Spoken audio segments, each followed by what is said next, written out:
27 సంవత్సరాల తర్వాత తొలిసారిగా ఒక పోక్సో కేసులో మరణశిక్ష విధించడం జరిగింది. సో ఈ కేసుకు సంబంధించి వివరాలు తెలపడానికి ఈ ప్రెస్ మీట్ పెట్టడం జరిగింది. దీనిలో మనకి లాస్ట్ ఇయర్ బీడిఎల్ బార్నూర్ పోలీస్ స్టేషన్లో క్రైమ్ నెంబర్ 238/23 అక్టోబర్ నెలలో ఒక 6 సంవత్సరాల చిన్నారిపై ఒక 61 సంవత్సరాల గఫా ఖాన్ అనే అతను అత్యాచారం చేసి నిర్దాక్షిణ్యంగా చంపడం జరిగింది. సో ఇమీడియట్గా అక్కడికి ఫస్ట్ ఇన్వెస్టిగేషన్ ఆఫీసర్ ఇప్పుడు బీడిఎల్ బార్నూర్ ఇన్స్పెక్టర్ రవీందర్ రెడ్డి సీనాథ్ క్రైమ్కి వెళ్ళి బాడీని షిఫ్ట్ చేసి అక్కడ క్రిటికల్ ఎవిడెన్స్ అన్నీ కూడా కలెక్ట్ చేయడం జరిగింది. సో ఆ ఎవిడెన్స్ అన్నింటినీ కూడా కలెక్ట్ చేసి ముఖ్యంగా ఈ విక్టిమ్ ఫ్యామిలీ మైగ్రెంట్ లేబర్స్, వాళ్ళకి చాలా వరకు నాలెడ్జ్ లేకున్నా కూడా గైడ్ చేసి వాళ్ళ స్టేట్మెంట్స్ రికార్డ్ చేసి టెక్నికల్ ఎవిడెన్స్ అంతా కలెక్ట్ చేసి సీసీటీవీ ఎవిడెన్స్ ఫుటేజ్ అంతా పరిశీలించి అందులో గఫర్ ఖాన్ అనే అతన్ని అక్యూజ్డ్గా ఐడెంటిఫై చేయడం జరిగింది. సో అక్కడ క్రిటికల్ ఎవిడెన్స్ అన్నీ కూడా తీసుకొని దాని తర్వాత ఆ అమ్మాయి ఎస్సీ క్యాస్ట్కి చెందిన అమ్మాయి ఉండే వరకు దాన్ని సెక్షన్ కూడా SC/ST యాక్ట్ సంబంధించిన సెక్షన్ పెట్టేసి దాన్ని అప్పుడు మళ్ళీ మా ఆఫీస్లో SP ఆఫీస్ నుండి నెక్స్ట్ ఫర్దర్ ఇన్వెస్టిగేషన్ కోసం అప్పటి DSP పురుషోత్తమ్ రెడ్డికి అప్పగించడం జరిగింది.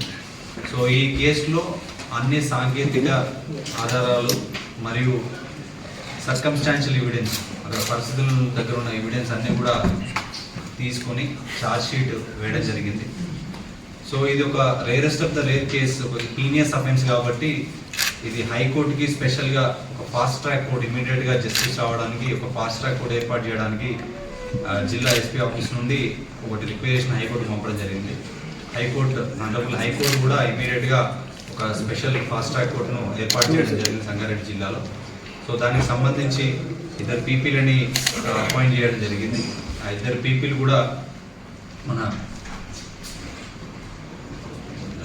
కుల్కర్ణి గారు, అనంతరావు కుల్కర్ణి గారు మరియు కృష్ణ గారు, అలాగే Bharosa team resource person Soujanya, court duty officer Venkateswarlu, Rafiq, Sitanayak, court liaisoning officer Satyanarayana మరియు DCRP ఇన్స్పెక్టర్ రమేష్, వీళ్ళందరూ కూడా రెగ్యులర్గా ట్రయల్ని మానిటర్ చేసి ఆ సాక్షులందరినీ కూడా ఎలాంటి ప్రలోభాలకు లొంగకుండా వాళ్ళను కాపాడుతూ ఈ ట్రయల్ అన్నింటినీ కూడా ఎక్కడా కూడా ఫుల్ ప్రూఫ్గా, అంటే చిన్న మిస్టేక్స్ కూడా ట్రయల్లో ఉండకుండా చూసి ఈ 11 నెలల్లోనే దాదాపు క్రైమ్ జరిగి 11 నెలలు అవుతుంది. 11 నెలల్లోనే ఫాస్ట్ ట్రాక్ కోర్టు ద్వారా 27 సంవత్సరాల తర్వాత మనకి మరణశిక్ష విధించడానికి చాలా కృషి చేశారు. సో ఈ సందర్భంగా వాళ్ళందరినీ మేము అభినందిస్తున్నాం.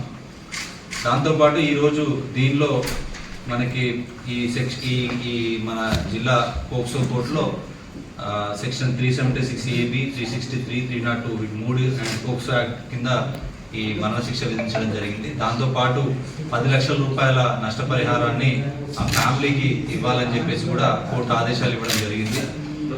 సో దీనిలో ముఖ్యంగా ఈ సందర్భంగా తెలియజేసేది ఏంటంటే తెలంగాణ పోలీస్ ఎస్పెషల్లీ భరోసా సెంటర్లు అని చెప్పేసి, అలాగే షీ టీమ్స్ అని చెప్పేసి, కోర్టు మానిటరింగ్ సిస్టమ్ అని చెప్పి, స్పెషల్ కోర్ట్స్ అని చెప్పేసి చాలా రకాల సదుపాయాలు కల్పిస్తూ ఓన్లీ క్రైమ్ అయినప్పుడు అరెస్ట్ చేసి అరెస్ట్ చూపించి వదిలిపెట్టడమే కాకుండా ఖచ్చితంగా నేరస్తునికి శిక్ష పడాలి, అది ఇట్లాంటి కేసెస్లలో ఖచ్చితంగా పడాలని 60 రోజుల్లో శిక్ష పడేటట్టు, 15 రోజుల్లో FSL రిపోర్ట్ వచ్చేటట్టు అన్ని పోక్సో రిలేటెడ్ కేసులో ఇలాంటి ఒక స్టాండర్డ్ ఆపరేటింగ్ ప్రొసీజర్స్ అన్నీ కూడా హైదరాబాద్ ఉమెన్స్ సేఫ్టీ వింగ్ నుండి మానిటర్ చేస్తూ ADG గారు సో వాళ్ళకు మాకు కావాల్సిన సూచనలన్నీ ఇచ్చుకుంటూ సో ఇలాంటి కేసులన్నీ కూడా పర్యవేక్షించడం జరుగుతుంది.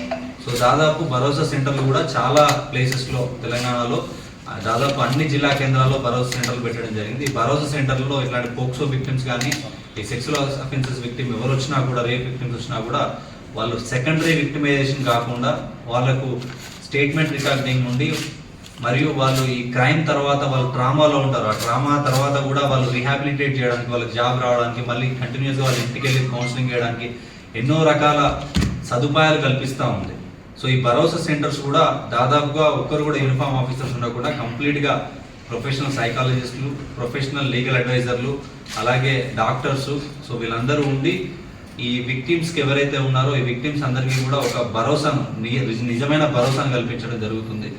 సో ఈ సందర్భంగా ప్రజలందరూ కూడా ఎలాంటి క్రైమ్ ఉన్నా కూడా ముందుకొచ్చి రిపోర్ట్ చేయండి. డెఫినెట్గా ఏదో కేసు చేసి వదిలేయడం కాకుండా ఇలా శిక్షలు పడేలాగా అందులో కూడా ఇలాంటి rarest of the rare cases మనం యూజ్ చేసి వాళ్ళకి మరణశిక్ష పడే విధంగా కూడా మనం పోలీస్ శాఖ చర్యలు తీసుకోవడానికి ముందడుగు వేస్తున్నాం. Thank you so much. Share చేయండి, లైక్ చేయండి, సబ్స్క్రైబ్ చేయండి. మరిన్ని వీడియోల కోసం బెల్ సింబల్ పై క్లిక్ చేయండి.